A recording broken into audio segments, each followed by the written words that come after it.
Everyone, আমি Swarnika.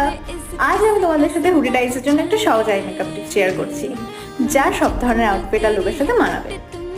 Hoodie ডাইজের ক্ষেত্রে অনেকেরই আই মেকআপ করার পর চোখগুলো ছোট ছোট দেখায়। আমারও যেহেতু হুডি ডাইজ, তো আমি কিছু টিপস ফলো করছি।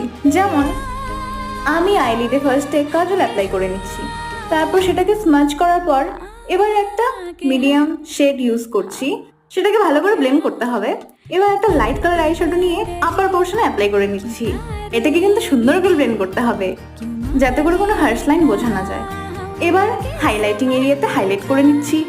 এবার একটা ডার্ক আই শ্যাডো দিয়ে লোয়ার ল্যাশ লাইনে অ্যাপ্লাই করে নিচ্ছি। এবার লাইট আই শ্যাডো দিয়ে দুটোকে ভালো করে মিক্স করে ব্লেন্ড করে নিলাম। এবার হোয়াইট কাজল ইউজ করবো, কারণ আমার মনে হয় এই হোয়াইট কাজলটা ইউজ করলে চোখ দুটো একটু বড় বড় দেখায়, এই কারণে আমি হোয়াইট কাজলটা ইউজ করে থাকি। তারপর মাস্কারা অ্যাপ্লাই করে নিলাম।